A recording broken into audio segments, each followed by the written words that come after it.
ಕನ್ನಡಿಗರನ್ನ ಒಗ್ಗೂಡಿಸಲು ಕಸಾಪದ ಕೊಡುಗೆ ಅಪಾರ. Doctor Shyamsundar ಬಿದರಕುಂದಿ. Independence ನ್ಯೂಸ್ಗೆ ಸ್ವಾಗತ. ಕರ್ನಾಟಕ ಎಂಬ ಜನ ಭಾಷೆ ಪ್ರದೇಶವೊಂದು ಇತ್ತು. ಅಮೂರ್ತ ರೂಪದಲ್ಲಿ ಸಾಹಿತ್ಯದಲ್ಲಿ ಕರ್ನಾಟಕ ಎಂಬುದು ಪ್ರಚಾರದಲ್ಲಿದ್ದರೂ ಒಂದೇ ಆಡಳಿತಕ್ಕೆ ಒಳಪಟ್ಟಿರಲಿಲ್ಲ. ಮರಾಠರು, ಪೇಶ್ವೆಗಳು, ಆದಿಲ್ಶಾಹಿಗಳು, ಮೈಸೂರು ಒಡೆಯರ, ಆಂಗ್ಲರ ಆಡಳಿತಕ್ಕೆ ಒಳಪಟ್ಟು ಮರಾಠಿ, ಉರ್ದು, ತೆಲುಗು ಭಾಷೆಗಳ ಪ್ರಭಾವಕ್ಕೆ ಒಳಗಾಗಿತ್ತು. ಕನ್ನಡಿಗರನ್ನ ಜಾಗೃತಿಗೊಳಿಸುವಲ್ಲಿ ಕರ್ನಾಟಕ ವಿದ್ಯಾವರ್ಧಕ ಸಂಘ, ಕನ್ನಡ ಸಾಹಿತ್ಯ ಪರಿಷತ್ತು, ಏಕೀಕರಣ ಹೋರಾಟ, ಸಾಹಿತಿಗಳು, ರಾಜಕೀಯ ಮುಖಂಡರು ಒಂದಾಗಿ ಹೋರಾಟ ಮಾಡಿ ಕರ್ನಾಟಕ ರಾಜ್ಯ ನಿರ್ಮಾಣವಾಗಲು ಕಾರಣವಾದದ್ದು ಇತಿಹಾಸ.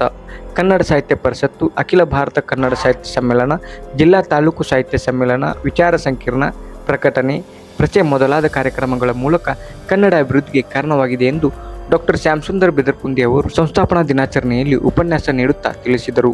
ಡಾಕ್ಟರ್ ಮುತ್ತುಂಜಯ ಅಗಡಿ ಕುಲಸಚಿವರು, ಕರ್ನಾಟಕ ವಿಶ್ವವಿದ್ಯಾಲಯ ಧಾರವಾಡ ಅವರು ಸಮಾರಂಭವನ್ನು ಉದ್ಘಾಟಿಸಿ ಕನ್ನಡ ಸಾಹಿತ್ಯ ಸಮ್ಮೇಳನ ಕಾರ್ಯಕ್ರಮಗಳು ಕನ್ನಡದ ಅಸ್ಮಿತೆಯನ್ನು ಬೆಳೆಸುವಲ್ಲಿ ಸಫಲವಾಗಿದೆ ಎಂದರು. ಇದೇ ಸಂದರ್ಭದಲ್ಲಿ ಕರ್ನಾಟಕ ರಾಜ್ಯ ಅಕ್ಕ ಮಹಾದೇವಿ ಮಹಿಳಾ ವಿಶ್ವವಿದ್ಯಾಲಯ ಗೌರವ ಡಾಕ್ಟರೇಟ್ ಪುರಸ್ಕೃತರಾದ ಡಾಕ್ಟರ್ ಪಾರ್ವತಮ್ಮ ಹೊಂಗಲ್ ಹಾಗೂ ಧಾರವಾಡ ವಕೀಲರ ಸಂಘದ ಅಧ್ಯಕ್ಷರಾದ ಚಂದ್ರಶೇಖರ್ ನೇಗಿಹಾಳ್, ಕರ್ನಾಟಕ ವಿಶ್ವವಿದ್ಯಾಲಯದ ಕುಲಸಚಿವರಾದ ಪ್ರೊಫೆಸರ್ ಮುತ್ತುಂಜಯ ಅಗಡಿ, ಶ್ಯಾಮಸುಂದರ್ ಬಿದರಕುಂದಿ ಹಾಗೂ ಧಾರವಾಡ ವಕೀಲರ ಸಂಘದ ಪದಾಧಿಕಾರಿಗಳನ್ನು ವೇದಿಕೆಯ ಮೇಲೆ ಸನ್ಮಾನಿಸಿ ಗೌರವಿಸಲಾಯಿತು.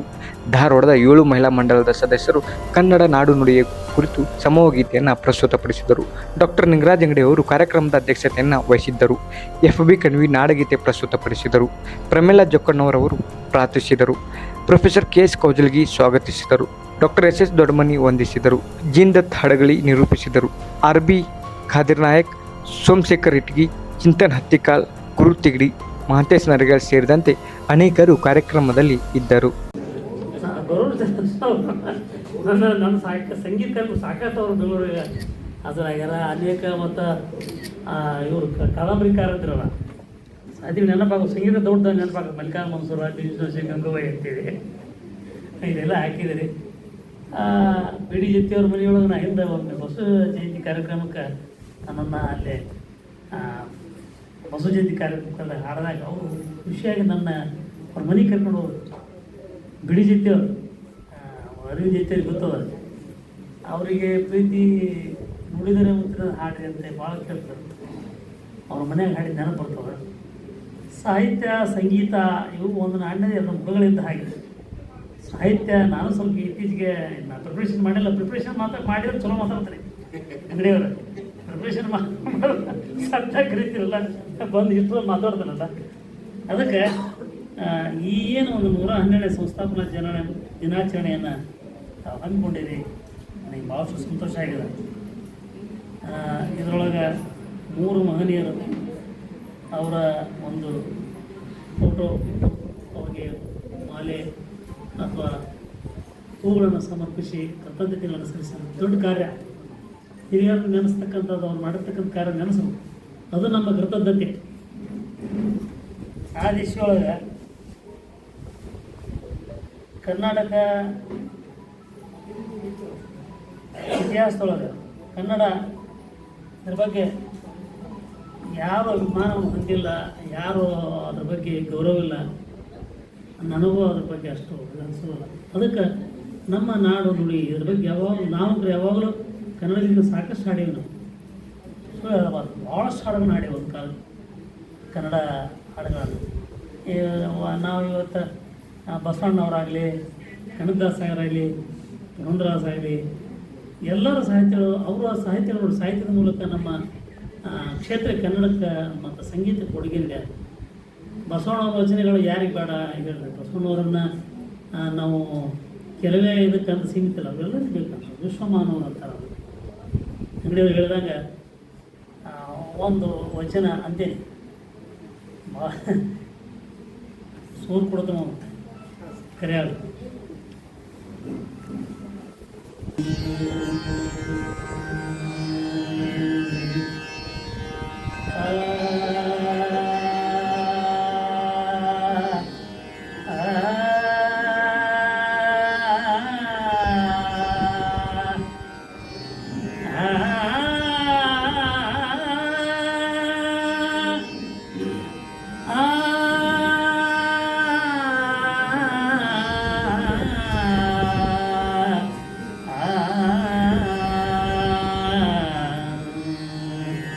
ಬಸವ ಬಾರಯ್ಯ ಮರ್ತ್ಯಲೋಕದೊಳಗೆ ಬಸವ ಬಾರಯ್ಯ ಮರ್ತ್ಯಲೋಕದೊಳಗೆ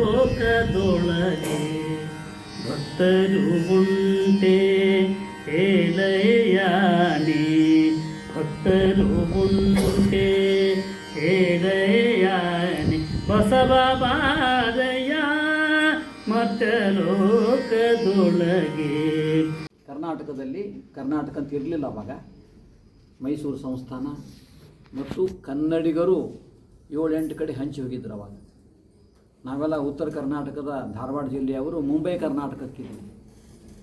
ನಮ್ಮ ಆಚೆಗೆ ಈಶಾನ್ಯ ಕಡೆ ಇರುವಂಥ ಹೈದರಾಬಾದ್ ಕರ್ನಾಟಕದ ಕನ್ನಡಿಗರು ಅವರು ನಿಜಾಂ ಪ್ರಾಂತಕ್ಕಿದ್ದರು. ಅವರು ಉರ್ದು ಅಡಿ, ನಾವು ಮರಾಠಿ ಅಡಿ ಮತ್ತು ಇಂಗ್ಲೀಷ್ನ ಅಡಿ. ಈ ಕಡೆ ಬಳ್ಳಾರಿ ಹೊಸಪೇಟೆಗೆ ಹೋದ್ರೆ ಅವರು ಮದ್ರಾಸ್ಗಿದ್ದರು, ಮದ್ರಾಸ್ ಪ್ರಾಂತಕ್ಕೆ ಅದು ಸೇರಿತ್ತು. ಆ ಕಡೆ ದಕ್ಷಿಣ ಕನ್ನಡಕ್ಕೆ ಹೋದರೆ ಮಂಗಳೂರು, ಅದು ಮದ್ರಾಸಕ್ಕಿತ್ತು.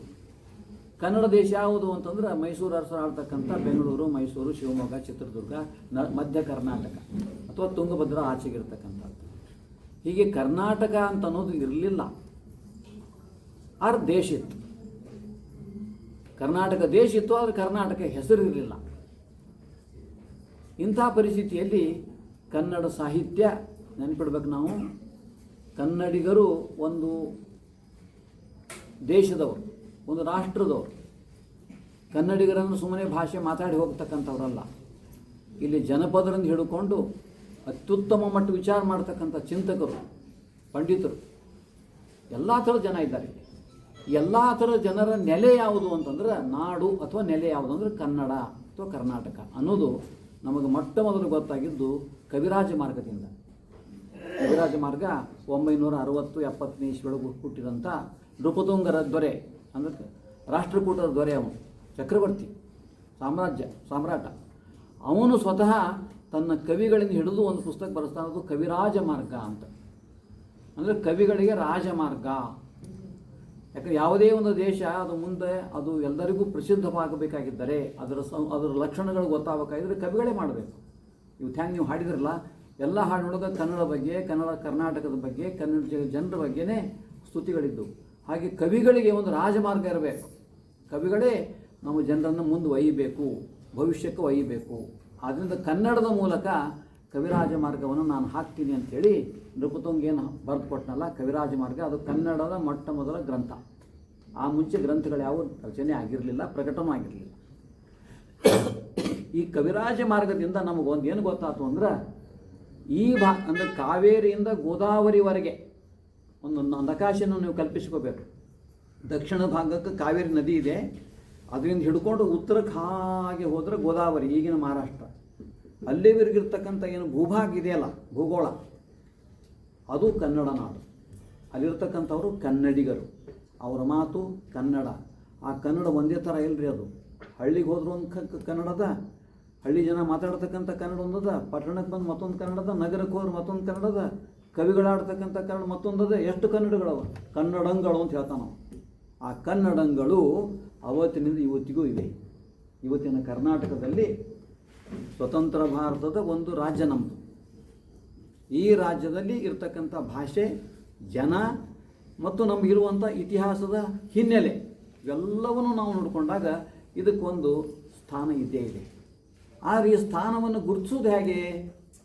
ಯಾರೋ ಒಬ್ಬರು ಕವಿರಾಜ ಮಾರ್ಗ ಬರೆದ ಹೋಗಿಬಿಟ್ಟ, ಮುಂದೆ ಏನದು ಒಂದು ಪುಸ್ತಕ ಕೆಲವರು ಮಂದಿ ಓದ್ತಾರೆ ಅಷ್ಟೇ. ಅದನ್ನು ಕವಿರಾಜ ಮಾರ್ಗ ಎಷ್ಟೋ ಮಂದಿ ನಾವೇ ಓದಿಲ್ಲ ಈಗಿನ ಕಾಲದವ್ರು. ಯಾರು ಓದಬೇಕು? ಅದು ಹೇಗೆ ಆಗಬೇಕು? ಅದು ಒಗ್ಗಟ್ಟಾಗಬೇಕಲ್ಲ. ಹೇಗೆ ಒಗ್ಗಟ್ಟಾಗೋದು ಹೇಗೆ ಹೇಗೆ ಅನ್ನೋ ಪ್ರಶ್ನೆ ಬಂದರೂ ಕೂಡ ಕನ್ನಡ ಜಾನಪದ ಸಾಹಿತ್ಯ ಅಂದರೆ ಹಳ್ಳಿಗರು ಆಡ್ತಕ್ಕಂಥ ಆಡು ಮಾತಿನ ಒಳಗಿರುವಂಥ ಸಾಹಿತ್ಯ ಮತ್ತು ಕೆಲವು ಕವಿಗಳು, ಭಾಳ ಪ್ರಮುಖ ಕವಿಗಳು, ಪಂಪನಿಂದ ಹಿಡ್ಕೊಂಡು ನಮ್ಮ ಮುದ್ರಣನವರೆಗೆ, ಮುದ್ರಣ ನಂತರ ಬಂದಂಥ ಬೇಂದ್ರೆ, ಕುವೆಂಪು, ಕಾರಂತ ಇಂಥವರು ಇವೆಲ್ಲ ಸಾಹಿತ್ಯದ ಸುಮಾರು 1050 ವರ್ಷದ ಸಾಹಿತ್ಯದು. ಈ ಸಾಹಿತ್ಯದೊಳಗೆ ಕನ್ನಡ ಇದೆ. ಅದಕ್ಕೆ ನಾವು ಶಿಷ್ಟ ಕನ್ನಡ ಅಂತ ಹೇಳ್ತೀವಿ, ಅದು ಜನಪದ ಕನ್ನಡ ಅಂತ ಹೇಳ್ತೀವಿ. ಇದಕ್ಕೆ ಹೊರತಾಗಿಯೂ ನಮ್ಮ ಜನರ ಭಾವನೆ ಅದಲ್ಲ.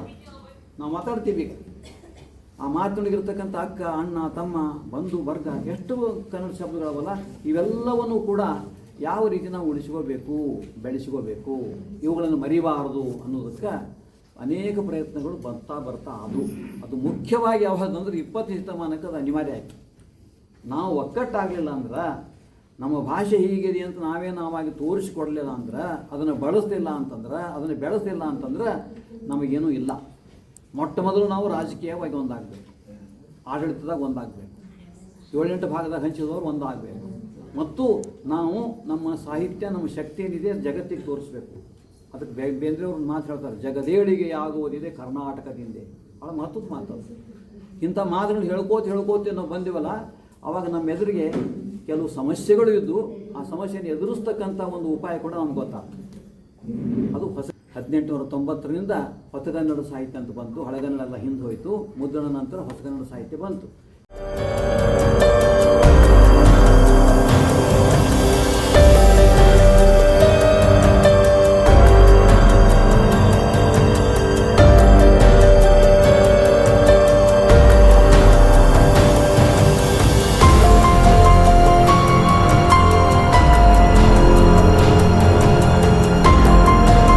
ಕನ್ನಡವನ್ನು ಬೆಳೆಸಬೇಕಾದ್ರೆ ಕೇವಲ ಒಂದು ಸಾಹಿತ್ಯ ಪರಿಷತ್ತು ಮಾತ್ರ ಸಾಧ್ಯ ಅಲ್ಲ.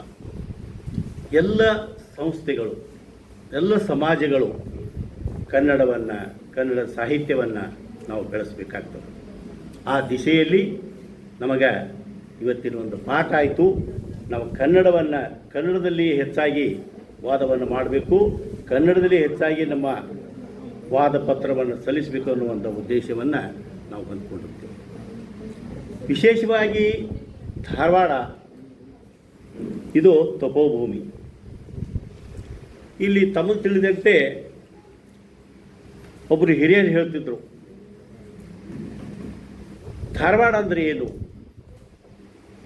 ಒಬ್ಬರು ಹಿರಿಯರು ಹೇಳ್ತಿದ್ರು, ಧಾರವಾಡ ಅಂದರೆ ಸಾಂಸ್ಕೃತಿಕ ನಗರ.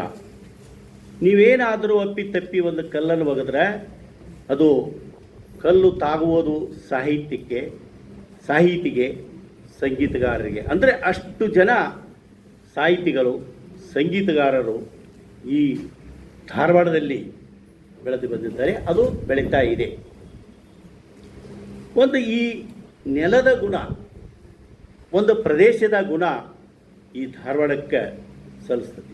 ಒಂದು ಉದಾಹರಣೆ ಹೇಳಬೇಕಂದ್ರೆ, ಒಬ್ಬರು ಹಿರಿಯರು ಹೇಳ್ತಿದ್ರು, ರಾಮ ಲಕ್ಷ್ಮಣ ಸೀತಾ ಅವರು ಬೆಳಗಾವಿಯಿಂದ ಬರ್ತಾಯಿದ್ರು. ಬರೋ ಹೊತ್ತಿನಾಗೆ ಈಗ ಲಕ್ಷ್ಮಣ ಬಿಲ್ಲು ಬಾಣ ಹೊತ್ಕೊಂಡು ಬರಬೇಕು, ರಾಮ ಸೀತಾ ನಡ್ಕೊತ ಬರಬೇಕು. ಕಿತ್ತೂರು ಪ್ರದೇಶಕ್ಕೆ ಬಂದಾಗ ಲಕ್ಷ್ಮಣ ನ್ಯಾಯ ತೆಗೆದುಬಿಟ್ಟ. ನಾನೇ ಯಾಕೆ ಬಿಲ್ಲು ಬಾಣ ಹೊರಬೇಕು, ನಾನೇ ಒಬ್ಬನೇ ಹೊರಬೇಕು, ನೀನು ಹೊರು ಅಂತೇಳಿ ರಾಮಗೆ ಪ್ರಶ್ನೆ ಮಾಡಿದ. ರಾಮ ಮತ್ತು ಅವನಿಗೇನು ಆಗಲಿ, ಆಯಿತು ನಾನೇ ಬಿಲ್ಲು ಬಾಣ ಹೊರ್ತೀನಿ. ಮುಂದೆ ಸಾಗ್ತಾ ಧಾರವಾಡದ ಗಡಿ ಬಂತು. ಧಾರವಾಡದ ಗಡಿ ಬಂದಾಗ ಲಕ್ಷ್ಮಣ, ಎಲ್ಲ ನಾ ಮಾತಾಡಿದ್ದು ತಪ್ಪಾಯಿತು, ದಯವಿಟ್ಟು ಕ್ಷಮಿಸು, ಆ ಬಿಲ್ಲು ಬಾಣವನ್ನು ನನಗೆ ಕೊಡು, ನಾ ಹೊತ್ಕೊಂಡು ಹೋಗ್ತೇನೆ. ಇದನ್ನೆಲ್ಲ ಸೀತೆ ಕೇಳಿದ್ರು. ಅಲ್ಲಿ ಕಿತ್ತೂರು ಭಾಗ ಬಂದಾಗ ಇವನು ತಂಟೆ ಮಾಡಿದ. ಧಾರವಾಡ ಭಾಗ ಬಂದಾಗ ಇವನು ಮತ್ತೆ ಕ್ಷಮೆ ಕೇಳಿದ. ಏನಿದು ತಾತ್ಪರ್ಯ? ಅವಾಗ ರಾಮ ಹೇಳ್ತಾನೆ, ಅದು ಕಿತ್ತೂರು ರುದ್ರಭೂಮಿ, ಅದು ರುದ್ರಭೂಮಿ. ಆ ಪ್ರದೇಶಕ್ಕೆ ಬಂದಾಗ ಅವನಿಗೆ ವರ್ತನೆ, ಅವನ ಮನಸ್ಸು ಇದು ತಪೋಭೂಮಿ, ಅದಕ್ಕೆ ಅವನ ಮನಸ್ಸು ಪರಿವರ್ತನೆ ಆಯಿತು. ಅದಕ್ಕೆ ಧಾರವಾಡ ಅಂತಂದರೆ ಇದು ಸಾಹಿತ್ಯ ಕೇಂದ್ರ. ಈಗ 20 ಕಿಲೋಮೀಟರ್ ಒಳಗೆ ಹುಬ್ಬಳ್ಳಿ ಇದೆ. ಅಲ್ಲಿ ನೀವು ಸಾಹಿತಿಗಳನ್ನು ಹುಡುಕಬೇಕು. ನೀವು ಅಲ್ಲಿ ಬರೀ ವ್ಯಾಪಾರಿಗಳು. ಅದು ಕಮರ್ಷಿಯಲ್ ಸಿಟಿ ಅಂತೂ, ಇದು ಸಾಂಸ್ಕೃತಿಕ ಸಿಟಿ ಅಂತೂ. ಒಂದು ನನಗೆ ಹಿರಿಯರು ಹೇಳಿದ್ದು,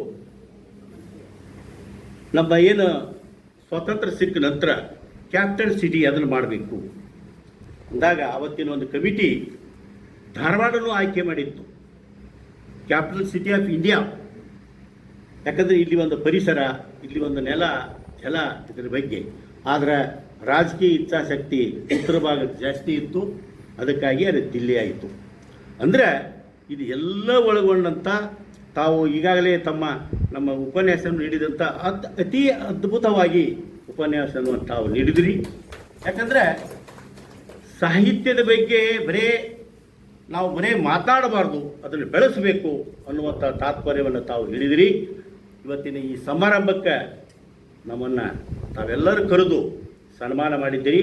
ಅದರಂತೆ ನೀವು ಸನ್ಮಾನ ಮಾಡಿದ್ದೀರಿ, ಅದೇ ಜವಾಬ್ದಾರಿನೇ ನಮಗೆ ಕೊಟ್ಟಿರಿ ಅಂತೇಳಿ ಕನ್ನಡವನ್ನು ಬೆಳೆಸಿರಿ ಅನ್ನುವಂಥ ಮಾತನ್ನು ಹೇಳುತ್ತಾ ಹಾಡು ಹೇಳೋರ ಆದ್ರೆ ಅವರಿವರ ಅನ್ನೋದೇ ಸರ್ವರಿಗೂ ನಮಸ್ಕರಿಸುತ್ತಾ ಗುರು ಬ್ರಹ್ಮ ಗುರು ವಿಷ್ಣು ಗುರುದೇವೋ ಮಹೇಶ್ವರ ಗುರು ಸಾಕ್ಷಾತ್ ಪರಬ್ರಹ್ಮ ತಸ್ಮೇ ಶ್ರೀ ಗುರವೇ ನಮಃ. ಗುರು ಮಾತೆಯರಿಗೆ ಎಲ್ಲ ಕುಂತವ್ರಿಗೆ ವಕೀಲರಿಗೆ ಹಿಂಗೆ ಅನ್ನಕ್ಕೆ ನನಗೆ ಹೆಸರು ಅವರಿವರ ಅನ್ನೋದೇ ಸರ್ವರಿಗೂ ನಮಸ್ಕಾರಗಳು ಅಂದ್ಬಿಟ್ಟೇನೆ. ಇದ್ರೊಳಗೆ ಬಂತು. ಆದ್ರೆ ಈಗ ವಕೀಲರು ಹೇಳಿದರು ನೆಲದ ಗುಣ ಅಂಥೇಳಿ. ನಾವು ನಮ್ಮ ದೇವ್ರ ಬಳಿಯಲ್ಲಿ ಮಠ ಐತಲ್ರಿ, ಅಪ್ಪಗಳು ಹೇಳ್ತಾರೆ ಈ ಶಾಸ್ತ್ರದೊಳಗೆ, ಶ್ರವಣಕುಮಾರ ತಾಯಿ ತಂದಿ ಕುಂಡ್ರದಾರ ಅಂತ ಹೊತ್ಕೊಂಡು ಹೊಂಟಿದ್ರಂತ ಕಾಶಿ ಯಾತ್ರೆ ಮಾಡ್ಸಾಕ. ಹೋಗೋ ಮುಂದೆ ದಾರ್ಯಾಗ ಒಂದು ಕಡೆ ಹೋಗಿ ಯಾಕರ ಇವ್ರನ್ನ ಹೊತ್ಕೊಂಡು ಬಂದೆ ನಮ್ಮ ತಂದೆ ತಾಯಿ, ನನಗೆ ಯಾಕೆ ಇವ್ರು ಜೋಡಾದ್ರು ಅಂತ ಭಾವನೆ ಬಂತಂತವ್. ಅಲ್ಲಿ ಇಳಿಸಿ ನನಗಾಗೋದಿಲ್ಲ ಇಲ್ಲೇ ಇರು ನಾ ಹೊಕ್ಕೇನೆ ಅಂದಂತ. ಅವಾಗ ತಾಯಿ ಒಂದಿಟ್ಟು ಬುದ್ಧಿವಂತಿದ್ಲಂತ. ಆಕೆ ಅಂದ್ಲಂತ, ಒಂದು ದಿವಸ ಬಿರ್ಸು ಮಾತು ಬರ್ಲಿದ ಮಗ ನನಗೆ ಹಿಂಗೆ ಬಿರ್ಸು ಮಾತಾಡ್ಬೇಕಾರ ಈ ಜಗತ್ ಮಹತ್ವ ಏನೋ ಇರ್ಬೇಕಂತೀಯಪ್ಪ, ಆಗ್ಲಪ್ಪ ನಮ್ಮನ್ನೊಂದು ಇಲ್ಲಿಂದ ಒಂದು 20 ಹೆಜ್ಜೆ ಮುಂದೆ ಕರ್ಕೊಂಡು ಹೋಗ್ಯಪ್ಪ, ಅಲ್ಲಿ ಹೋಗಿ ಬಿಟ್ಟು ಹೋಗು ಅಂದ್ಲಂತಕಿ. ಅವಾಗ ಮತ್ತೆ ಹೊತ್ತಂತ ಬೇಕಂತಮ್ಮ ತಂದೆ ತಾಯಿ ಮುಂದೆ 1 ಕಿಲೋಮೀಟರ್ದಷ್ಟು ದೂರ ಹೋಗೋರಾಗೆ ಅವನ ಭಾವನೆ ಇಲ್ಲಿವರೆಗೆ ತಂದೆ ತಾಯಿ ಜಾಯ್ಕ್ ಮಾಡಿ ನಾ ಯಾಕೆ ಅವ್ರಿಗೆ ಬೇದಿದ್ದೇನೆ ಅಂತ ಅವ್ನು ಪ್ರಚಾತಾಪ ಆತ. ಅಲ್ಲಿ ಹೋಗೋರಾಗೆ ತಾಯಿ ಅಂದ್ಲಂತ, ಅಪ್ಪ ಅಲ್ಲಿ ಹಿಂಗೆ ಅನ್ನತ್ತಿದ್ದಿ ಇಳಿಸಿಬಿಡು ಅಂದ್ಲಂತ. ನಾ ಕ್ಷಮೆ ಕೇಳ್ಕೊತೇನೆ ಆ ತಂದೆ ತಾಯಿ ಅಂತ ನಾ ಅನ್ಬಾರ್ದಾಗಿತ್ತು, ನನಗೆ ಯಾಕೋ ಅಲ್ಲಿ ಹಂಗೆ ಭಾವನೆ ಬಂತು ಅಂದೆ ಅಂದ್ಲಂತ. ಅವಾಗ ಆಕೆ ಹೇಳಿದ್ಲಂತ ತಾಯಿ, ಅಲ್ಲಿ ಹಿಂದೊಬ್ಬರನ್ನ ಯಾರನ್ನೋ ಕಡ್ದಿದ್ರು ತಮ್ಮ ಆ ಜಾಗ ಬಿರ್ಸಿತ್ತು, ಅದಕ್ಕೆ ನೀ ಹಂಗಂದಿಯಪ್ಪ, ನಿಂದು ತಪ್ಪಲ್ಲ ಅದು, ಕರ್ಕೊಂಡು ಹೋಗಂದಂತ. ಅವಾಗ ತಂದೆ ತಾಯಿ ಯಾತ್ರೆ ಮಾಡ್ಕೊಂಡು ಊರಿಗೆ ಕರ್ಕೊಂಡು ಹೋಗ್ದಂತ. ಹಂಗೆ ನಮ್ಮ ಧಾರವಾಡ ಭೂಮಿ ಒಳ್ಳೇದು, ಹಿಂದಿನಿಂದ ಬಂದೈತಂತ್ರಿ ಇದು. ಈ ಕರ್ನಾಟಕದೊಳಗೆ ಗುರುಗಳು ಎಷ್ಟು ಮಂದಿ, ತಪೋಭೂಮಿ ಎಷ್ಟು ಮಂದಿ ಶರಣರಾದರೂ ಇಲ್ಲೇ ಆಗ್ಯಾರಂತ್ರಿ. ಉಳಿವಿ ಬಸವಣ್ಣ ನಮ್ಮ ಧಾರವಾಡಕ್ಕೆ ಕಾಲಿಟ್ಟು ಮುಂದೆ ಉಳಿವಿ ಹೋಗ್ಯಾನಂತ್ರಿ. ಅದಕ್ಕೆ ಈ ಭೂಮಿ ನೆಲದ್ದು ಐತಿ. ಈಗ ನಾವು ಕನ್ನಡ ಅಂತಿರಲ್ಲ, ಈ ಕನ್ನಡ ಮಾತಾಡೋಕ್ಕೆ ಕಲ್ತೀವಿ, ಕನ್ನಡ ಮೇಲೆ ಭಾಷಣ ಮಾಡ್ತೀವಿ. ನಾವು ಭಾಷಣ ಬರೆದಿರೋ 1000 ಹಾಡು ಹೇಳ್ಬೇಕಾರೆ ನಾವು ಕನ್ನಡದ ಓದಿಲ್ಲ ಬರೆದಿಲ್ಲ ಅಂದರೂ ನಾವು ನೆನಪಿಟ್ಕೊಂಡು ಹೇಳ್ಬೇಕಂದ್ರೆ ಅದು ಒಂದು ಏನೋ ಗುರುವಿನ ಕೊಡುಗೆ. ನಾವು ದಿವಸ ಶಾಸ್ತ್ರಕ್ಕೆ ಹೋಗ್ತೇವಲ್ಲ, ನಂಗೆ ಬರೆದು ಕೊಟ್ಟರು ಭಾಷಣ ಮಾಡೋಕೆ ಬರೋದಿಲ್ಲ ರೀ, ಅಕ್ಷರ ತಿಳಿದಿಲ್ಲ. ಹಂಗಾಗಿ ಹೇಳಂದ್ರೆ ಚಂದ್ಮಠ ಆಯ್ತಾನೆ ಬೆಳತನಕ ಆಡ್ತೀವಿ, ಓದಕ್ಕೂ ಬರೋದಿಲ್ಲ ಬರೆಯೋಕ್ಕೂ ಬರೋದಿಲ್ಲ. ಆದ್ರೆ ಹೆಂಗಂದ್ರೆ ಈಗ ಒಬ್ರು ಹೇಳಿದ್ದನ್ನು ನಾನು ನೆನಪಿಟ್ಬಿಟ್ಟಿರ್ತೇನೆ ರೀ. ಅವ್ರು ಹೇಳಿದ್ರಲ್ಲ ಇಷ್ಟನೇ ಇಶ್ಯೂ ಒಳಗೆ ನಮ್ಮ ಕನ್ನಡ ಸಿಕ್ತು ಹಿಂಗಾತ, ಇದನ್ನ ಕೇಳಿದ್ರೆ ಇದಿಷ್ಟು ನೆನಪು ಉಳಿದ್ಬಿಡ್ತೈತಿ, ತಲೆಯಾಗ ಇರ್ತೈತಿ ರೀ ನನಗದ. ಯಾರ ಹಾಡು ಹೇಳಿದ್ರೆ ಅದನ್ನು ಕಲ್ಕೊಬೇಕು, ಹಾಡೋರಾಗೆ ಕಲ್ಕೊಂಡ್ಬಿಡೋದು, ಇದನ್ನ ನೋಡೋರಾಗೆ ಇದ್ರ ಮೇಲೆ ಹಾಡು ಕಟ್ಟೋದು. ಓದಕ್ಕೂ ಬರೋದಿಲ್ಲ ಬರೆಯೋಕ್ಕೂ ಬರೋದಿಲ್ಲ. ಅಂದ್ರೆ ಭಗವಂತ ಕೊಟ್ಟಿದ್ದು ಕೊಡುಗೆ ನಮ್ಮ ಭೂಮಿ ನೆಲ ಅಂತ ಹೇಳ್ತಾ. ನಮ್ಮ ಮೊನ್ನೆ ಅಕ್ಕ ಮಹಾದೇವಿ ಇದ್ರೊಳಗೆ ಕರೆಸಿ ನನಗೆ ಗೌರವ ರೇಟ್ ಕೊಟ್ಟಿದ್ದು ನನಗೊಬ್ಬಕ್ಕಿಗೆ ಅಲ್ಲ, ನಮ್ಮ ಸಾಹಿತ್ಯದವ್ರಿಗೆ ಎಲ್ಲರಿಗೆ ಕೂಡಿ ನನಗೆ ಕೊಟ್ಟಾರ ಅಂತ ನಾವು ಭಾವಿಸ್ತೇವೆ. ಅಕ್ಕ ಮಹಾದೇವಿ ಬಾಯನ್ನ ಮನೆಗೆ ನಿನ್ನ ಕರುಣಾಯನ ಮ್ಯಾಲಿರಲೆಮ್ಮ ತಾಯಿ, ಶ್ರೀ ಅಕ್ಕ ಮಹಾದೇವಿ ಬಾಯನ್ನ ಮನೆಗೆ ಕರಿಯ ಕಂಬಳಿ ತಂದ ಮುರದ ಗದ್ದಿಗೆ ಆಸೆ, ಪೂಜೆಗೆ ನೀನು ಬರಬೇಕ ತಾಯಿ ಶ್ರೀ ಅಕ್ಕ. ಉದ್ಘಾಟನೆ ಮಾಡಿದಂಥ ನಮ್ಮ ಕರ್ನಾಟಕ ವಿಶ್ವವಿದ್ಯಾಲಯದ ಕುಲಸಚಿವರಾದಂಥ ಡಾಕ್ಟರ್ ಮೃತ್ಯುಂಜಯ ಅಗಡಿಯವರೇ ಮತ್ತು ಉಪನ್ಯಾಸ ನೀಡಿದಂಥ ಡಾಕ್ಟರ್ ಶ್ಯಾಮ್ ಸುಂದರ್ ಬೆದರ್ಕುಂದಿ ಸರ್ ಅವರೇ, ಮತ್ತು ಈ ಒಂದು ಸಂದರ್ಭದಲ್ಲಿ ಕರ್ನಾಟಕ ರಾಜ್ಯ ಅಕ್ಕ ಮಹಾದೇವಿ ವಿಶ್ವವಿದ್ಯಾಲಯದಿಂದ ಗೌರವ ಡಾಕ್ಟರೇಟ್ ಪದವಿಯನ್ನು ಪಡ್ಕೊಂಡಂಥ ತಾಯಿಯ ಸಮಾನರಾದಂಥ ಡಾಕ್ಟರ್ ಪಾರ್ವತವ್ವ ಮಂಗಲ್ ಅವರೇ ಮತ್ತು ನನ್ನ ಆತ್ಮೀಯ ಸ್ನೇಹಿತ, ಇತ್ತೀಚೆಗೆ ನಡೆದಂಥ ಚುನಾವಣೆಯಲ್ಲಿ ಧಾರವಾಡ ವಕೀಲರ ಸಂಘದಲ್ಲಿ ಪ್ರಚಂಡ ಬಹುಮತದಿಂದ ಆಯ್ಕೆಯಾದಂಥ ಚಂದ್ರಶೇಖರ್ ನೆಗನಾಳ್ ಅವರೇ ಮತ್ತು ನಮ್ಮ ಪದಾಧಿಕಾರಿಗಳು, ನಮ್ಮ ಪ್ರೊಫೆಸರ್ KS ಕೌಜಲಿ ಅವರು, ಹಡಗಲಿ ಸರ್, ದೊಡ್ಡಮನಿ ಅವರು, ಮತ್ತು ತಾಲೂಕಾ ಅಧ್ಯಕ್ಷರಂತ ನರೇಗಲ್ ಸರ್, ಮತ್ತು ಇಲ್ಲಿ ಇರ್ತಂಥ ಎಲ್ಲ ನಮ್ಮ ಪದಾಧಿಕಾರಿಗಳು, ನಮ್ಮೇನೋ ಕಾರ್ಯದರ್ಶಿಗಳು, ಖಜಾಂಚಿಯವರು, ಸಹಕಾರದರ್ಶಿ, ಎಲ್ಲ ಕಾರ್ಯಕಾರಿ ಮಂಡಳಿ ಸದಸ್ಯರು, ಮತ್ತು ಎಲ್ಲಕ್ಕಿಂತ ಹೆಚ್ಚಾಗಿ ನಮ್ಮ ತಾಯಂದರು ನೋಡಿದ್ರೆ ನೀವು 5 ಗಂಟೆಗೆ ಬಂದಿರಲ್ಲ ಬಂದು ನಮ್ಮ ಒಂದು ಸಾಹಿತ್ಯ ಪರಿಷತ್ತಿನ ಘನತೆಯ ಗೌರವವನ್ನು ಕಾಪಾಡಿಕೊಳ್ಳಲಿಕ್ಕೆ ನಿಮ್ಮ ಒಂದೇನು ಗೀತ ಗಾಯನವನ್ನು ಹಾಡಿದ್ರಿ ಕನ್ನಡ ನಾಡು ನುಡಿ ಕುರಿತು. ನಿಮ್ಗೆ ಎಷ್ಟು ಧನ್ಯವಾದ ಹೇಳಿದ್ರು ಕಡಿಮೆ ಅಂತ ಹೇಳ್ಬೋದು. ಪ್ರತಿಯೊಂದು ನಮ್ಮ ಕಾರ್ಯಕ್ರಮಕ್ಕೆ ತಾವೆಲ್ಲ ಬಂದು ಶೋಭೆಯನ್ನು ಹೆಚ್ಚಿಗೆ ಮಾಡಿದ್ದಾರೆ. ಹೀಗಾಗಿ ನಮಗೆಲ್ಲ ಕನ್ನಡ ಸಾಹಿತ್ಯ ಪರಿಷತ್ತಲ್ಲಿ ಪ್ರತಿ ವರ್ಷ ನಾವು ಮಾಡ್ತೇವೆ, ತಾಲೂಕಿನಲ್ಲಿ ಜಿಲ್ಲೆಯವ್ರು ಮಾಡ್ತೇವೆ. ನಮ್ಗೆ ಆದೇಶ ಇದೆ, ಒಂದು ಕನ್ನಡ ನಾಡು ನುಡಿ ಕುರಿತು ಉಪನ್ಯಾಸ ಮಾಡಬೇಕು ಮತ್ತು ಏನೋ ಒಂದು ನಾಡಗೀತೆಯನ್ನು ಪ್ರಶಸ್ತಿಪಡಿಸಬೇಕು. ಕೆಲವಷ್ಟು ಮಹಿಳೆಯರಿಗೆ ಕನ್ನಡಕ್ಕಾಗಿ ಕೆಲಸ ಮಾಡಿದಂಥ ವ್ಯಕ್ತಿಗಳ ಸನ್ಮಾನ ಮಾಡಬೇಕಂತಕ್ಕಂಥ ಒಂದು ಆದೇಶವಿದೆ.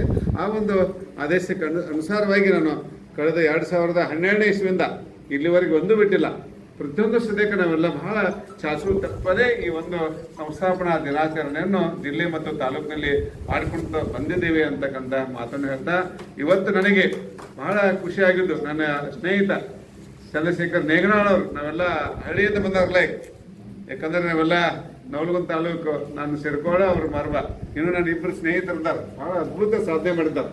ಡಾಕ್ಟರ್ RB ಕಾದರ್ನಾಯ್ಕರ್ ಅಂತ ಅವ್ರು ಗುರುಗಳವರು. ನಾವೆಲ್ಲ ಒಂದು ಭಾಳ ಸಲ ಹೇಳ್ತಲ್ಲ, ಉದ್ದೇಶ ಅಂದ್ರೆ ಭಾಳ ಅವ್ರ ಮನೆ ಬರೀ 4 ಅಂಕಣ ಮನೆಯವರು. ಒಬ್ಬ ಅಮ್ಮ ಇದ್ಲು, ಅಂಥ ಬಡತನದ ಕುಟುಂಬದಲ್ಲಿ ಹುಟ್ಟಿ SSLCಗೆ ಫಸ್ಟ್ ಬಂದ, PUCಯಲ್ಲಿ ಫಸ್ಟು, ಆಮೇಲೆ ಹುಬ್ಬಳ್ಳಿ BUB ಕಾಲೇಜಲ್ಲಿ ಇಂಜಿನಿಯರ್ನಲ್ಲಿ ಪದವಿ ಪಡ್ಕೊಂಡು, ಆಮೇಲೆ MTech ಮಾಡಿಕೊಂಡು, ಅಲ್ಲಿ PhD IIT ದಿಲ್ಲಿ ಒಳಗೆ ಅವನ ಒಂದು ನಾಲೆಜ್ ನೋಡಿಕೊಂಡು ನಮ್ಮ MP ನಾಡಗೌಡ ಅವರು ಬಾಗಲಕೋಟೆ ಇಂಜಿನಿಯರ್ ಕಾಲೇಜಲ್ಲಿ ಅಪಾಯಿಂಟ್ ಮಾಡಿಕೊಂಡ್ರು ಡಾಕ್ಟರ್ RB ಕಾದರ್ನಾಯ್ಕರ್. ನನಗೆ ಎಷ್ಟು ರೋಮಾಂಚನ ಆಗತ್ತಲ್ಲ ಆಯ್ತು. ನಾನು ಹೇಳಂದ್ರೆ ಎಷ್ಟೋ ಇರ್ತದೆ, ನಮ್ಮೆಲ್ಲ ಮಕ್ಕಳು ಸರಿಯಾಗಿ ಓದೋದೆಲ್ಲ ಮಾಡೋದಲ್ಲ ಆಯ್ತು. ಬಟ್ ನಾನು ಪ್ರತಿ ಸಲ ನಾನು ನಮ್ಮ ಕಾಲೇಜೊಳಗೆ ಅವ್ನ ಎಕ್ಸಾಂಪಲ್ ಕೊಡ್ತೀನಿ. ನಾನು ನೋಡ್ರಿ, ಕೆಲವಷ್ಟು ಎಷ್ಟೋ ಸೌಲಭ್ಯ ಕೊಡ್ತೇವೆ ಮಾಡಿದ್ರೆ ಏನೋ ಸೌಲಭ್ಯ ಇರ್ತಕ್ಕಂಥ ಒಬ್ಬ ವ್ಯಕ್ತಿ ಇದು ಕುಲಪತಿ ಆಗುವಂಥ ಸ್ಥಾನ ಇತ್ತು, ಬಟ್ ಅವನಿಗೆ ಸರಿಯಾದಂಥ ಬೆಂಬಲ ಸಿಗದೇ ಇದ್ದು ಅದಕ್ಕೂ ಅಕಾಡೆಮಿಕ್ ಏನೂ ಕಡಿಮೆ ಇಲ್ಲ. ನಾವು ಇಂಟರ್ನ್ಯಾಷನಲ್ ಲೆವೆಲ್ ಮಟ್ಟ ಆಯ್ತಾನೆ, ಬಟ್ ಈಗೆಲ್ಲ ನೋಡಿದ್ವಿ ಹಂಗೆಲ್ಲ ಕುಲಪತಿಗಳು ನೇಮಕ ಆಗ್ತಾ ಒಂದೊಂದು ಸರ್ ಎಲ್ಲ ಆಯ್ತಾ ಇದ್ರು. ಅಂಥ ಸದ್ಯಕ್ಕೆ ನನಗೆ ಕುಲಪತಿ ಆಗ್ಬೇಕಂತ ಆಸೆ ಇತ್ತು. ಹೇಳುವುದು ಈ ನನ್ನ ಸ್ನೇಹಿತರ ಸೋಮಶೇಖರ್ ರೆಡ್ಡಿಗೆ ಅವರು ಇಂಥ ಒಂದು ಒಳ್ಳೆಯ ಸ್ನೇಹಿತರ ಪಡಿ ನಮಗೆ. ಹೀಗಾಗಿ ಅವ್ರು 4 ಜನ ಕೂಡ ಇರ್ತಿದ್ದಿಲ್ಲ ಮರದಲ್ಲಿ. ನಮ್ಮ ಕಾದರ್ನಾಯ್ಕ ಹೆಚ್ಚು ಸಮಯವನ್ನು ನಮ್ಮ ನೆಗನಾಳವ್ರ ಮನೆಯೊಳಗೆ ಅವ್ರ ತಾಯಿ ಇದ್ದರು, ಅವ್ರ ತಾಯಿ ಊಟ ಸಿದ್ಧ ಕೊಡ್ತಾ ಇದ್ದರು. ಇಂಥ ಒಬ್ಬ ನಮ್ಮ ಸ್ನೇಹಿತ ಏನೋ ಒಂದು ಬಾರ್ ಕೌನ್ಸಿಲ್ ಅಧ್ಯಕ್ಷ ಆಗಿದ್ದಕ್ಕೆ ಅವ್ನಿಗೆ ಸನ್ಮಾನ ಮಾಡಬೇಕು, ಅವ್ನು ಒಬ್ಬಗೆ ಮಾಡೋದು ಬೇಡ, ಅವ್ರದ್ದೆಲ್ಲ ಟೀಮಿಗೆ ಮಾಡಬೇಕಂತಕ್ಕಂಥ ಉದ್ದೇಶ ತಗೊಂಡು ಮಾಡಿದ್ದೇವೆ. ಹೀಗಾಗಿ ಯಶಸ್ವಿಯಾಯಿತು ಅಂತಕ್ಕಂಥದ್ದು. ಮತ್ತು ಉಪನ್ಯಾಸ ನೀಡಿದವರು ನೋಡ್ಲೈಕ್ ಬಿದರ್ಕುಂದಿ ಸರ್ ದರಾ ಬೇಂದ್ರೆ ಟ್ರಸ್ಟ್ ಅಧ್ಯಕ್ಷರಾಗಿ, ಆಮೇಲೆ ನಮ್ಮ ಗದಗದಲ್ಲಿ ಆದರ್ಶ ಕಾಲೇಜಲ್ಲಿ ಏನೋ ಅಲ್ಲಿ ಕನ್ನಡ ಪ್ರಾಧ್ಯಾಪಕರು ಬಹಳ ಅದ್ಭುತ ಸೇವೆ ಮಾಡಿದ್ರು. ಅಷ್ಟೆಲ್ಲ ಗದಗ ಸಾಹಿತ್ಯ ಸಮ್ಮೇಳನದ ಸರ್ವಾಧ್ಯಕ್ಷರ ಕೆಲಸ ಮಾಡಿದ್ರು. ಎಷ್ಟು ವಯಸ್ಸು ಅವ್ರಿಗೆ? 80 ವರ್ಷ ವಯಸ್ಸವ್ರು. ನಾ ಬರುವಾಗ ಕೇಳಾಕತ್ತೆ ಸರ್ಗೆಲ್ಲ ಬರುವಾಗ, ಸರ್ ಅನ್ಕೂಲೆ ಆರೋಗ್ಯದ ಗುಟ್ಟು ಏನಂತ ಕೇಳ್ತಾ ಇದ್ದಾನೆ. ಏನೆಲ್ಲ ಕೆಲಸ ಮಾಡಿದಾರೆ, ಪಾಸಿಟಿವ್ ಥಿಂಕಿಂಗ್ ಇರಬೇಕು. ಅದು ಮನುಷ್ಯನಿಗೆ ಯಾವ ಒಬ್ಬ ಆಶಯದಾಯವಾಗಿರ್ತಾನ, ಯಾವುದೋ ಸಮಾಜ ಪರವಾಗಿ ಕೆಲಸ ಮಾಡ್ತಾನ, ಸಮಾಜ ಚಿಂತನೆ ಮಾಡ್ತಾನ, ಕನ್ನಡ ಬರ್ ಕೆಲಸ ಮಾಡ್ತಾನ, ಅವನ ಆಯುಷ್ಯದ ಗುಟ್ಟು ಅಂತಕ್ಕಂಥದ್ದು ಮಾತಾಡಿದರು. ನಾನು ಪಾಟೀಲ್ ಪುಟ್ಟಬ್ಬರ್ ಕೇಳ್ತಾ ಇದ್ದಲ್ಲ ಹೋದಾಗೆಲ್ಲ, ಸರ್ ನಮ್ಮ ಆಯುಷ್ಯದ ಗುಟ್ಟು ಏನು ಅನುಕೂಲ ಅವ್ರು ಹೇಳ್ತಾ ಇದ್ರಲ್ಲ, ಈಟ್ ಲೆಸ್ ಕಡಿಮೆ ಊಟ ಮಾಡಬೇಕು, eat less don't eat rice night ಅನ್ನೋರು. ಲೈಕ್ ಸರ ನನ್ನ ಕಡಿಮೆ ಇದು ರಾತ್ರಿ ಕಡಿಮೆ ಊಟ ಮಾಡಬೇಕು, ಆಮೇಲೆ ಒಂದು ಸಮಾಜದ ಒಳ್ಳೆಯ ರೀತಿಯಾಗಿ ಕೆಲಸ ಮಾಡಬೇಕಂತಕ್ಕಂಥದ್ದು ನಮ್ಮ ಇವರು ಡೋಂಟ್ ಈಟ್ ರೈಸ್ ನೈಟ್ ಅಂತ ಇದ್ದರು. ಅಂದ್ರೆ ನೈಟ್ ಅನ್ನ ಉಣಬಾರ್ದು ಅಂತಕ್ಕಂಥದ್ದು ಅವ್ರು ನಮ್ಮ ಪಾಟೀಲ್ ಪುಟ್ಟಪ್ಪ ಹೇಳ್ತಾ ಇದ್ದರು. ನಮಗೆ ಆದರ್ಶ ವ್ಯಕ್ತಿ ಅಂದ್ರೆ ನಮ್ಮ ಬಿದರ್ಕುಂದಿ ಸರು, ಪಾಟೀಲ್ ಪುಟ್ಟಪ್ಪ ಎಷ್ಟು ನೋಡಿ 100 ವರ್ಷ ಬದುಕಿದ್ರು, ಮೋರ್ ದನ್ 100 years. ಅಂಥ ವ್ಯಕ್ತಿಗಳು ಸಮಾಜಕ್ಕಾಗಿ ನೋಡ್ಲೈಕ್ ಪಾಡಿದ್ದು ಏನು ವಿದ್ಯಾವರ ಸಂಘದಾಗ ಪಾಟೀಲ್ ಪುಟ್ಟಪ್ಪ ಮಾತಾಡಕತ್ತ ಅಂದ್ರೆ ಎಲ್ಲರೂ ಇದು ಮಾಡ್ತಾ ಇದ್ರು. ಅಷ್ಟು ಇದು ಟೇಬಲ್ ಬಡಬಡ್ದ ಮಾತಾಡ್ತಕ್ಕಂಥ ಕೊನೆಯವರೆಗೆ ಮಾತಾಡಿದರು. ಅಂತ ಒಂದು ಸ್ಥಾನದಲ್ಲಿ ನಮ್ಮ ಬಿದರ್ಕುಂದಿ ಸರ್ ಇದ್ದರು. ಮತ್ತು ನನಗೆ ಸಾಮಾನ್ಯವಾಗಿ ಕರ್ನಾಟಕ ವಿಶ್ವವಿದ್ಯಾಲಯದ ಯಾರೇ ಒಂದು ಉನ್ನತ ಸ್ಥಾನಕ್ಕೆ ಹೋದ ಅವ್ರು ಕರೆಸ್ಬೇಕು ಬಂದು ಕುಲಪತಿ ಬಂದು ಹೋದ್ರೆ ನಮ್ಮ ಖಾನ್ ಸರ್ ಈಗ ಒಂದು 2-3 ತಿಂಗಳ ಒಂದು ಕಾರ್ಯಕ್ರಮ ಮಾಡಿದಾಗ ಅದಕ್ಕೂ ಸದ್ಯಕ್ಕೆ ನಮ್ಮ ಕುಲಪತಿ ಖಾನ್ ಸರ್ ಬೈದರು. ಕುಲಸಚಿವರಾಗಿ ಈಗ ಇತ್ತೀಚೆಗೆ ನೇಮಕ ಆದಂಥವ್ರು ಬರಬೇಕಂತಕ್ಕಂಥ ಆಸೆ ಇತ್ತು. ಅಷ್ಟೇ ಅಲ್ಲ, ಮೊನ್ನೆ ನಾವೇನೋ ಜಿಲ್ಲಾ ಸಮ್ಮೇಳನ, ಅಖಿಲ ಭಾರತ ಕನ್ನಡ ಸಾಹಿತ್ಯ ಮಾಡಿ ಎಲ್ಲದರಲ್ಲಿ ಸರ್ ಭಾಗವಹಿಸಿದ್ದಾರೆ. ಮೊನ್ನೆ ಸದ್ಯಕ್ಕೆ ನಮ್ಮದು ಜಿಲ್ಲಾ ಸಮ್ಮೇಳನದಲ್ಲಿ 18 ಮಕ್ಕಳನ್ನು ಕರ್ಕೊಂಡ್ಬಂದು ಅವ್ರು ನಾಡಗೀತೆಯನ್ನು ಹಾಡಿ ತಾವು ಸದ್ಯಕ್ಕೆ ಒಂದು ಏನು ವಚನ ಗಾಯನವನ್ನು ಒಂದು ಪ್ರಾರ್ಥನೆಯನ್ನು ಹಾಡಿದರು. ಭಾಳ ಅದ್ಭುತ. ಹೀಗಾಗಿ ಫೋನ್ ಮಾಡಿದ ತಕ್ಷಣ ಬಂದ ಸರ್ ಲೈಕ್ ಇಂಥ ಒಂದು ಒಳ್ಳೆಯ ಅವರು ಸದ್ಯಕ್ಕೂ ಕುಲಪತಿಗಳು ಆಗುವಂಥ ಎಲ್ಲ ಚಾನ್ಸಸ್ ಇದಾವೆ ಅಂತಕ್ಕಂಥ ಮಾತನ್ನ ಹೇಳ್ತಾ, ಒಟ್ಟಿನಲ್ಲಿ ಎಲ್ಲ ನಮ್ಮ ಅತ್ತಿ ಅವ್ರು ಸೇಮ್ ನಮ್ಮ ಅತ್ತಿ ಇಲ್ಲೇ ಕೌಳಿಗೇರಿ, ನಮ್ಮ ದಾನವ ಅತ್ತಿ ಕೌಳಿ ಅಂತ ಸೇಮ್ ನಮ್ಮ ಅತ್ತಿ ಮಕ್ಕ ಅವ್ರದ್ದು ಹಂಗೆ ಇದೆ. ಎಷ್ಟೋ ಸಲ ಆಯ್ತಲ್ಲ. ಹೀಗಾಗಿ ನಮ್ಗೆ ಯಾಕಂದ್ರೆ ಅವ್ರ ಮನೆಗೆ ಹೋಗಿದ್ದೇನೆ, ಇಲ್ಲಿ ದೇವ್ರ ಹುಬ್ಬಳ್ಳಿಗೆ. ಹೀಗಾಗಿ ಅಂಥ ಒಬ್ಬ ಒಳ್ಳೆಯ ಕುಟುಂಬದಲ್ಲಿ ಅವ್ರು ಹೇಳಿದ್ರು ಲೈಕ್ ನಾನು ಶಾಲೆ ಕಲ್ತಿಲ್ಲ, ಏನೂ ಮಾಡಿಲ್ಲ, ಅದ್ರ ಸದ್ಯಕ್ಕೆ ನಾನು ಒಂದು ಯಾರೋ ಹೇಳಿದ್ದು ಭಾಷಣವನ್ನು ನಾನು ಕೇಳ್ತೇನೆ ಅದಕ್ಕಂತ ಈ ರೀತಿಯಾಗಿ ಇಂಥವ್ರಿಗೆ ನೋಡಿದ್ರೆ ಕರ್ನಾಟಕ ರಾಜ್ಯ ಅಕ್ಕಮಹಾದೇವಿ ವಿಶ್ವವಿದ್ಯಾಲಯದಿಂದ ಗೌರವ ಡಾಕ್ಟರೇಟ್ ಪದವಿ ಪಡ್ಕೋದು ಸಣ್ಣ ಮಾತಲ್ಲ. ಅಂಥ ಒಬ್ಬ ತಾಯಿಯ ಸದ್ಯಕ್ಕೆ ತಾಯಿದು ಒಂದು ಸನ್ಮಾನ ಮಾಡಬೇಕಂತಕ್ಕಂಥ ಉದ್ದೇಶಿಸಿಕೊಂಡು ನಾನು ಬಸವರಾಜಿಗೆ ಹೇಳೀನಿ. ಬಸವರಾಜ್ ನಮಗೆ ಭಾಳ ಒಳ್ಳೆಯ ಅವರು ಧಾರವಾಡ ಜಿಲ್ಲಾ ಪತ್ರಕರ್ತರ ಸಂಘದ ಅಧ್ಯಕ್ಷರು. ಅವ್ರ ತಾಯಿಯನ್ನು ಕಳಿಸ್ಕೊಟ್ರು, ಅವ್ರ ಮಗಳ ಸದ್ಯಕ್ಕೆ ಬಂದಾರ. ಈಗ ಅವ್ರಿಗೆ ಸದ್ಯಕ್ಕೆ ನಾನು ಒಳ್ಳೆಯ ನಮ್ಮ ಏನು ಅವರಿಗೆ ಒಂದು ನಮಸ್ಕಾರವನ್ನು ಸಲ್ಲಿಸುತ್ತಾ ಒಟ್ಟಿನಲ್ಲಿ ನಾನು ಹೆಚ್ಚು ಸಮಯ ತೆಗೆದುಕೊಂಡು ಈಗಾಗಲೇ ಆಗಿದೆ ತಾಯಿ